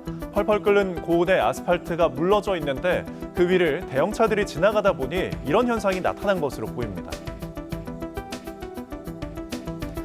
과적 차량의 자주 운행으로 이제 진행되는 연거라. 그 인근 주민들이 예전부터 좀 이거 빨리 좀 수리해달라고 민원이 많았대요. 버스나 이제 트럭들이 계속 운행을 하다 보니까 처음부터 거기가 많이 파손이 됐다 하더라고요. 찜통더위는 비단 울산만이 아니었습니다. 어제 한낮 최고 기온 기준으로 경북 경주가 37.3도, 근처에 있는 경북 울진은 38.6도, 강원도 삼척은 39도로 무려 40도에 육박했습니다. 자, 이 무더운 날씨에 사람도 이렇게 쓰러지고 있습니다. 지금 보시는 이 화면은 전북 진안 구봉산인데요. 50대 등산객이 실종됐다는 신고를 받고 119 대원이 출동을 해서 구조를 했는데 발견 당시에 체온이 40도가 훌쩍 넘어섰습니다. 헬기로 재빨리 병원으로 옮겼지만 안타깝게도 숨을 거뒀습니다. 비슷한 시간 경북 영덕 팔각산에서도 40대 등산객이 탈진 증세로 쓰러졌습니다. 이 등산객 역시 응급처치에 나섰지만 끝내 숨졌고요. 더위가 얼마나 심각한지는 통계로도 알 수가 있습니다. 최근 더위 때문에 응급실을 찾은 환자는 800명을 훌쩍 넘겼습니다. 최근 일주일 사이 올해 전체 절반에 가까운 사람이 올린 건데 하루로 따지면 매일 50명 넘게 쓰러지고 있는 겁니다.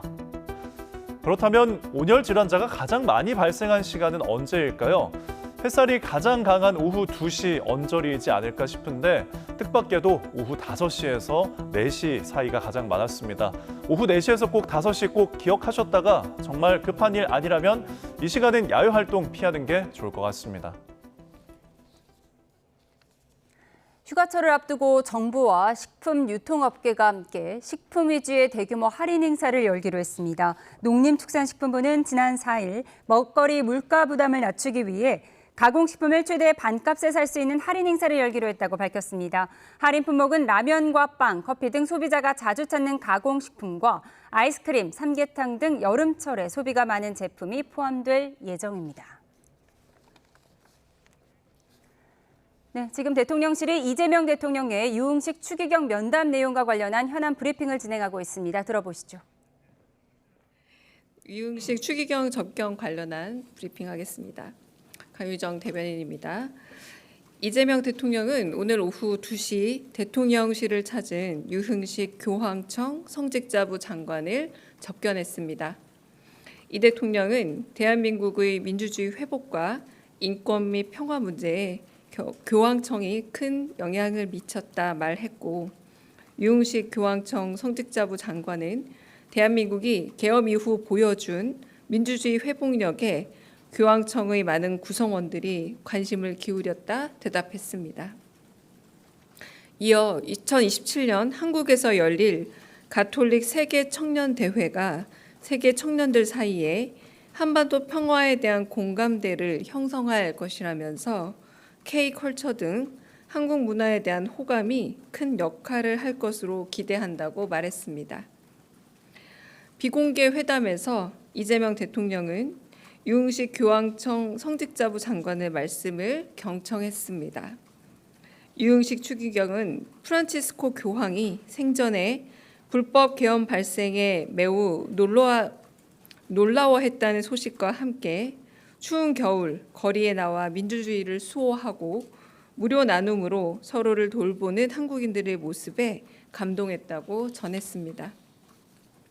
또한 새로 교황이 되신 레오 14세에게 한반도의 평화 문제에 대해 성심성의껏 전했고 이에 대해 깊은 공감을 느낄 수 있었다고 말했습니다. 이에 이재명 대통령은 남북관계 개선과 한반도 긴장 완화에 신임 레오 14세 교황이 중요한 역할을 할 수 있을 것으로 기대한다 전했습니다. 유흥식 추기경은 어려움과 고난, 오해와 갈등을 겪고 대통령이 된 이재명 대통령에게 정치인을 위해 기도하지 않으면서 비판해서는 안 된다고 말하기도 했습니다. 또한 유 추기경은 이 대통령이 분명한 메시지를 선호한다고 해 미리 준비했다면서 4가지 주제가 담긴 A4 3장짜리 문서를 전달해 자리에 함께한 이들이 웃음을 나누기도 했습니다. 이상입니다. 네, 질문 받겠습니다. 네, 이재명 대통령의 유흥식 추기경 면담 내용과 관련한 대통령실 브리핑 내용 듣고 오셨습니다. 간단히 정리해드리겠습니다. 이재명 대통령이 오늘 유흥식 교황청 장관을 접견을 했고요. 비공개 회담에서 유흥식 교황청 장관의 말씀을 경청했으며 남북관계 개선에 레오 14세 교황의 중요한 역할을 기대한다고 말씀하셨다는 내용까지 속보로 전해드렸습니다. 중요한 내용 추가로 들어오면 속보로 전해드리도록 하겠습니다. 다음 소식 이어가겠습니다. 공영방송의 이사회 확대를 골자로 하는 이른바 방송 3법이 민주당 주도로 국회 과학기술정보방송통신위원회를 통과했습니다. 해당 법안은 KBS 이사수를 기존 11명에서 15명으로 MBC 대주주인 방송문화진흥회와 EBS의 이사수를 9명에서 13명으로 각각 확대하는 내용을 담고 있습니다. 또 YTN과 연합뉴스TV 등 보도 전문 채널의 사장 추천위원회 운영을 의무화하고 보도 책임자를 임명할 때 직원 과반수 동의를 얻어야 하는 임명 동의제 실시 내용도 담겼습니다. 맨홀 작업 중 실종됐던 50대 작업자가 오늘 사고 장소 인근 하수종말 처리장에서 숨진 채 발견됐습니다.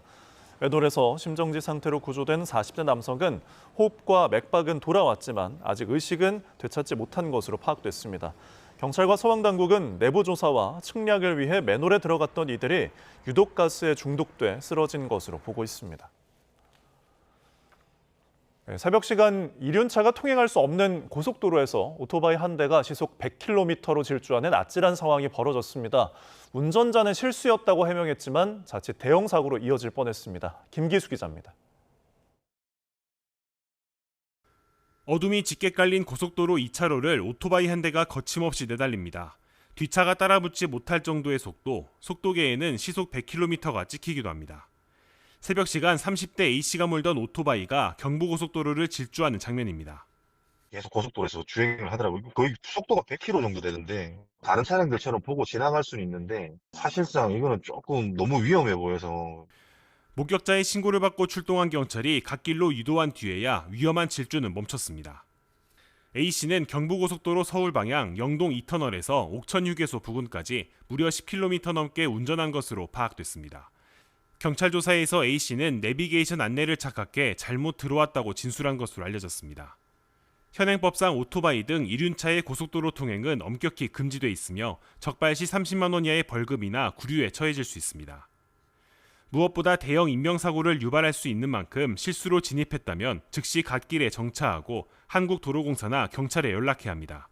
YTN 김기수입니다.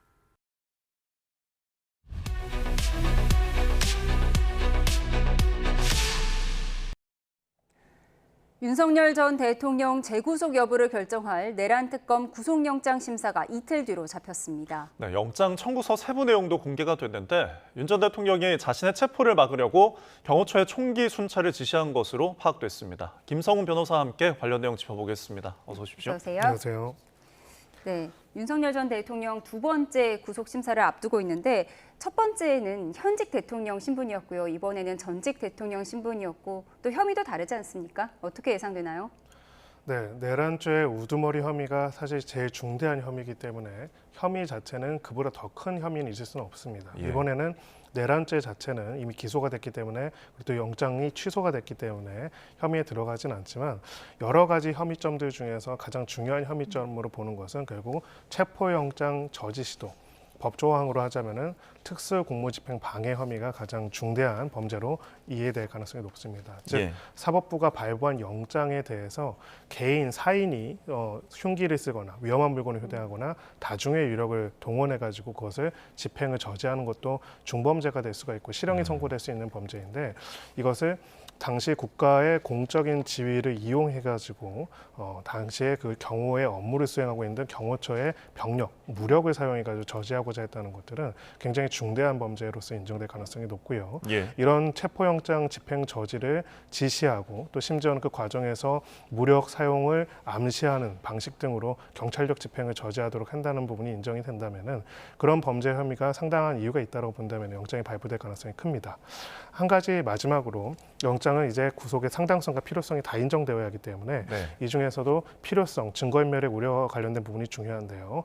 이 부분에 대해서는 지금 계엄 당시에 국무회의와 해제 과정 그리고 그 이후에 여러 기록 삭제 과정에 있어서의 태도 등이 증거인멸의 우려와 가능성이 높다라는 점으로 이제 영장 청구서에 기재된 것으로 일단 보도가 됐습니다. 네. 그렇기 때문에 체포영장 저지 혐의가 혐의의 중심에서 가장 핵심을 이루고 그 외에는 영장의 발부의 필요성과 관련돼서는 계엄 전후와 관련된 여러 가지 행위들, 특히 국무위원들의 심의권을 침해하거나 관련 기록들을 허위로 작출하거나 또 관련 기록들을 삭제하도록 하는 것들이 가장 핵심적인 영장 청구의 사유가 될 것이다 이렇게 볼 수가 있습니다. 예, 저희가 보통 이제 구속 사유에 대해서 도주 우려, 증거인멸의 우려 이런 부분들이 많이 이제 들리는데 그렇다면 이번 영장을 이제 발부할 그 판가름할 핵심은 그럼 어떤 게 있을까요? 증거인멸의 우려 이거라고 생각을 합니다. 예. 결국은 죄를 저질렀다는 점에 대한 상당한 의심이 있고 도주 및 증거인멸의 우려 이 두 가지가 다 인정이 되어야 하는데요. 네. 이 후자와 관련돼서는 이제 피의자 측에서는 이렇게 주장을 할 겁니다. 전직 대통령 신분이기 때문에 뭐 도주할 가능성도 없고 예. 또 증거인멸을 하기에는 주요 피의자들이 대부분 기소되거나 구속됐다는 이야기들을 할 것인데 네. 이것과 관련돼서는 이제 이번 영장 청구서에서 그 점을 강하게 주장을 한 것으로 보입니다. 그러니까 영장을 청구하는 입장에서도 한 16페이지에 걸쳐가지고 도주 및 증거인멸의 우려가 왜 있는지에 대한 것도 자세하게 썼다고 하고요. 예. 그 이유는 결론적으로는 증거인멸과 관련돼서 체포영장 저지와 관련된 행위에 대해서는 그 지시를 받고 지시를 수행한 사람들의 주요 인원들이 아무도 구속이 되지가 않았습니다. 즉 이런 상태에서 어떤 지시를 했고 어떤 통모가 있었는지에 관해서는 여전히 증거인멸의 우려가 있다라고 볼 수 있다는 점을 주장할 것으로 보이고요. 네.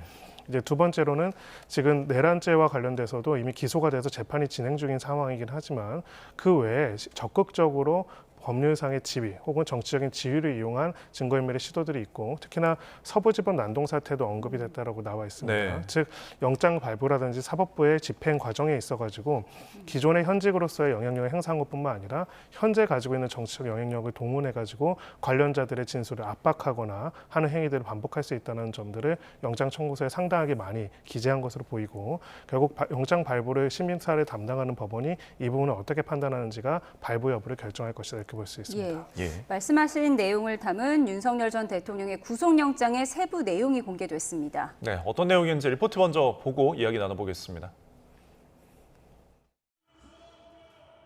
내란 특검팀은 66쪽짜리 구속영장 청구서에서 16페이지를 할애해 왜 윤석열 전 대통령을 다시 구속해야 하는지 강조했습니다.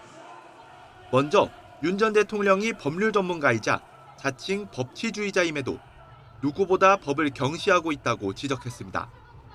자신이 받아야 할 수사와 재판, 이에 따른 법 집행 등을 받아들이지 못하고 도망할 염려가 있다고 강조했습니다. 실제 윤 전 대통령은 12.3 비상계엄 이후 경찰과 공수처, 검찰 수사는 물론 특검 수사 과정 곳곳을 문제 삼았습니다.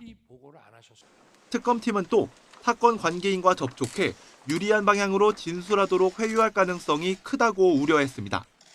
그러면서 강의구 전 대통령 부속실장이 특검 조사를 받을 때 윤 전 대통령 변호인인 최명성 변호사가 입회한 사실도 거론했습니다. 윤 전 대통령이 변호사를 통해 강의구 전 실장의 진술을 자신 주장에 부합하는 방향으로 번복시킨 강한 의심이 든다는 겁니다.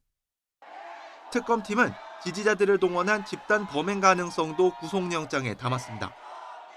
윤 전 대통령이 국론이 분열된 상황을 이용해 지지자들을 선동할 가능성을 배제할 수 없다고도 덧붙였습니다.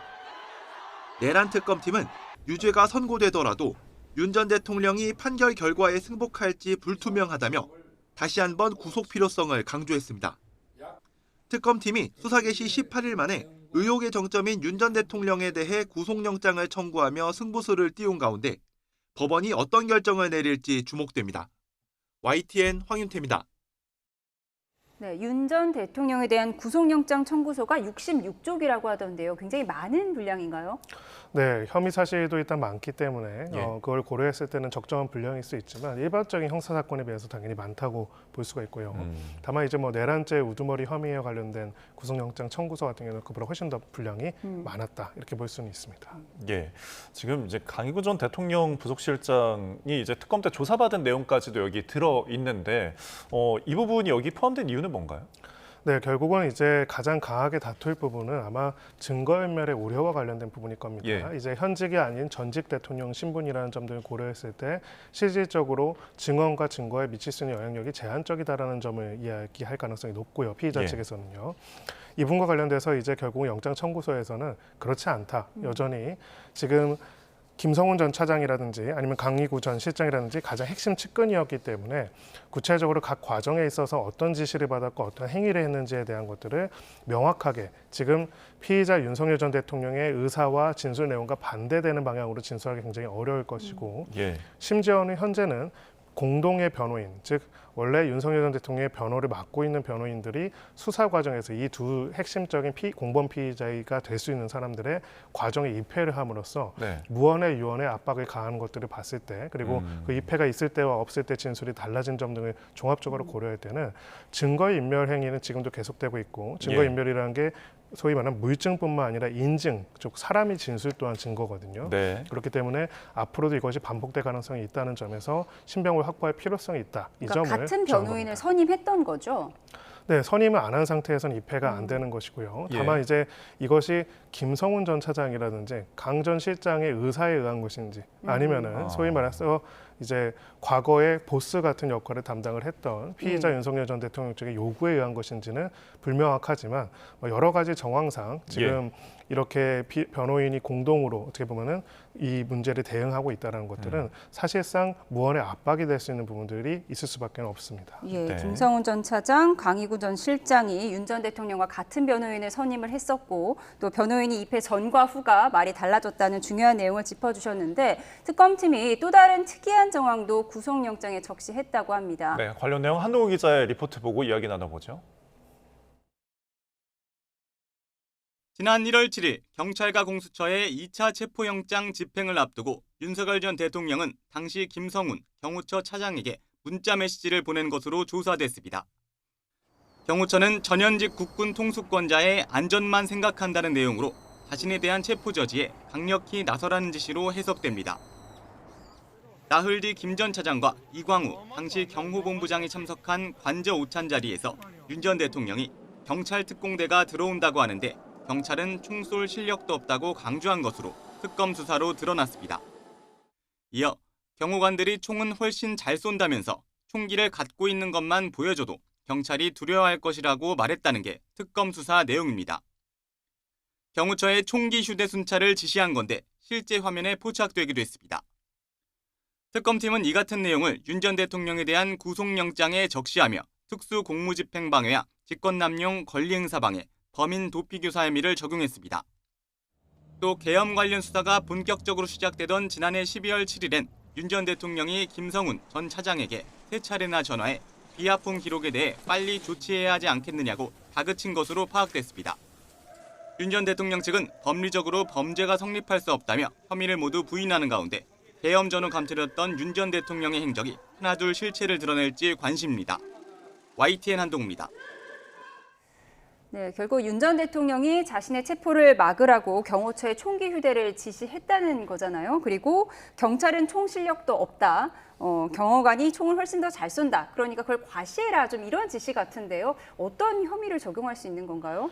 네, 법률적으로는 특수공무집행 방해, 즉 다중 또는 다수의 위력 혹은 위험한 물건을 휴대해가지고 공무집행을 방해하는 행위를 특수공무집행 방해라고 이야기를 할 수가 있고요.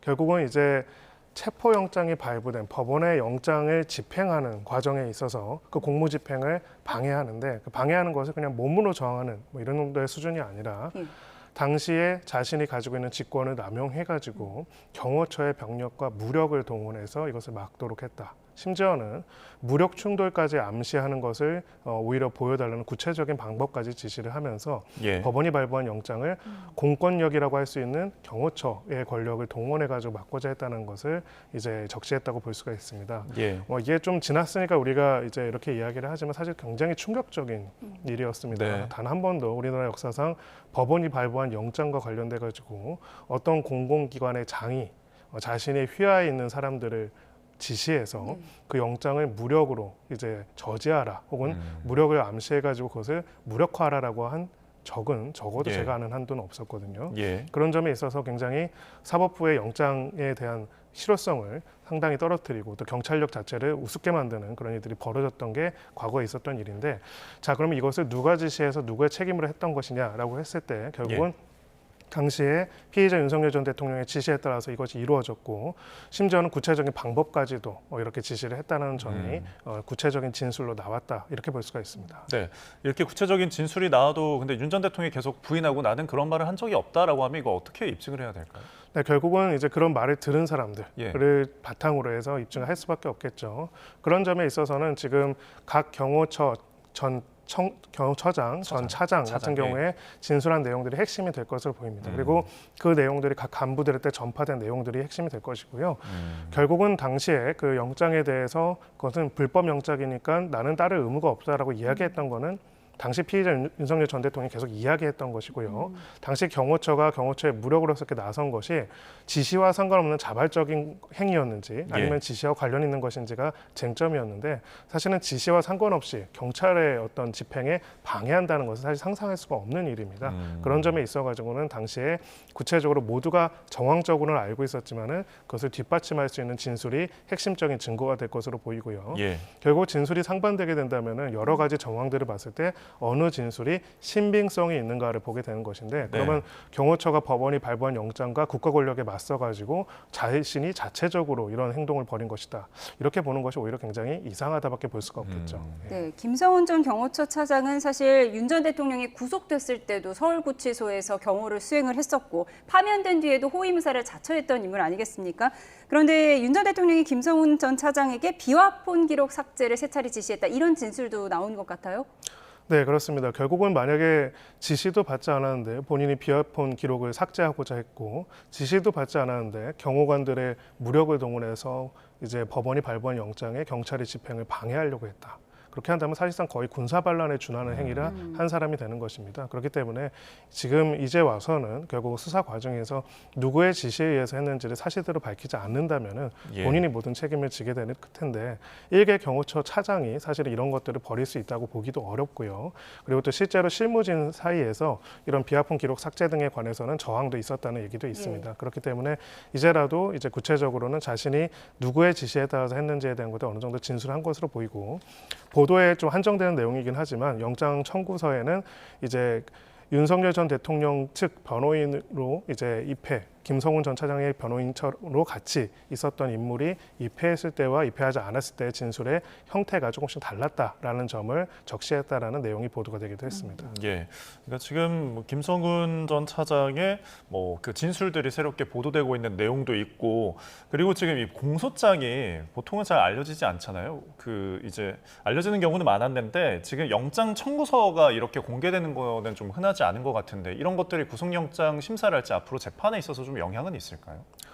네, 구속영장 청구서가 이제 이렇게 바로 공개되는 경우는 없고요. 만약에 이것이 공무원에 의해서 공개가 된다면은 이제 피의 사실을 공표하는 것이 되기 때문에 원칙적으로는 이제 그대로 나오지는 않습니다. 그래서 그 특검 대변인 측에서도 구체적으로 무슨 혐의를 적시했는지는 밝힐 수 없다라고 했는데, 지금 특검 측에서 일단은 그 이야기한 바에 따르면은 해당되는 내용을 이제 변호인은 열람에서 등사해 갈 수 있습니다. 복사해 갈 수 있습니다. 근데 이게 특정 그 피의자 측의 변호인에 의해 가지고 유출된 것으로 보인다. 있다라고 이야기를 하고 있고요.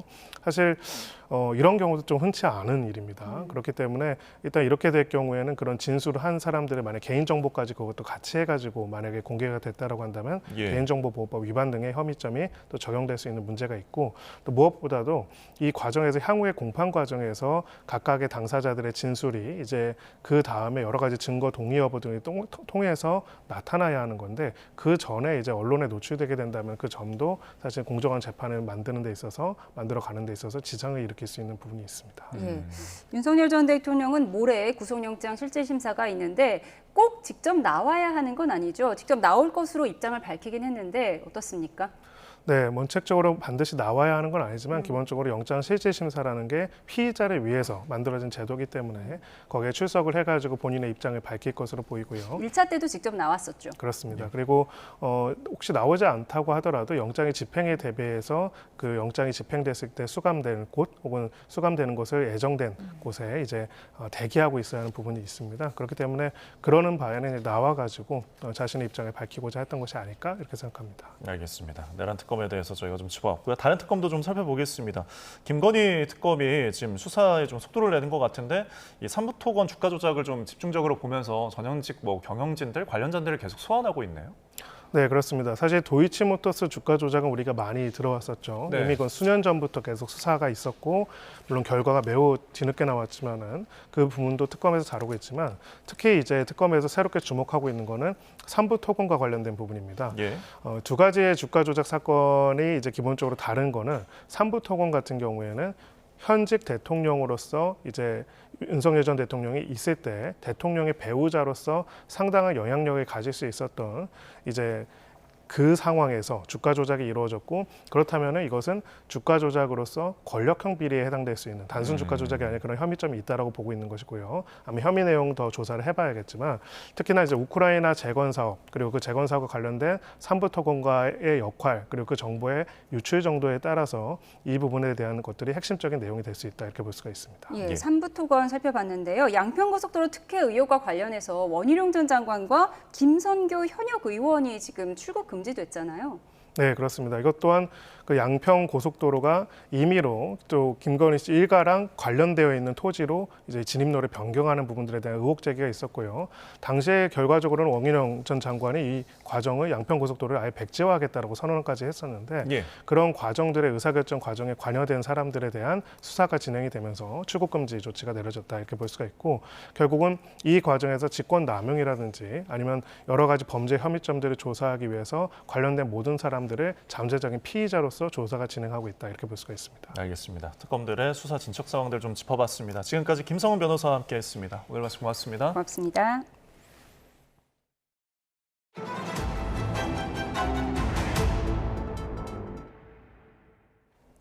솔로 활동으로 세계를 휩쓴 그룹 블랙핑크가 완전체로 다시 뭉쳐서 국내 팬들과 만났습니다. 이틀 동안 진행된 콘서트에만 8만 명이 모였는데 깜짝 공개한 신곡도 이번 주 정식으로 발매됩니다. 송재인 기자입니다.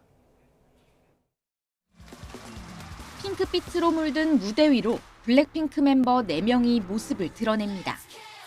힐디스럽으로 무대를 열며 1년 10개월에 걸친 완전체 공백을 깬 블랙핑크. 이후 대표 인기곡을 잇따라 선보이며 지난 9년 동안 팬들과 함께한 시간을 되짚었습니다.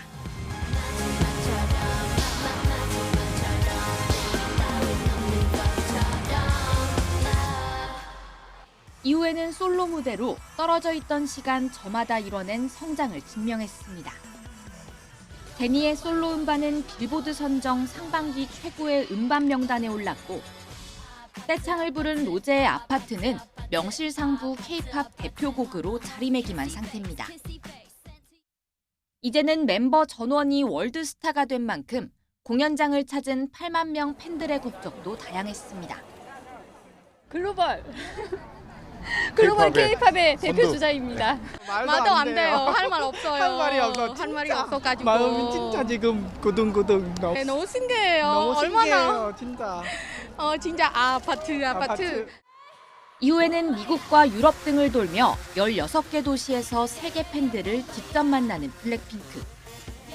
멤버 제니는 깜짝 공개한 신곡 뛰어의 음원도 이번 주 발매될 거라고 예고하며 다시 블랙핑크의 시간을 즐겨줄 것을 당부했습니다. YTN 송대인입니다.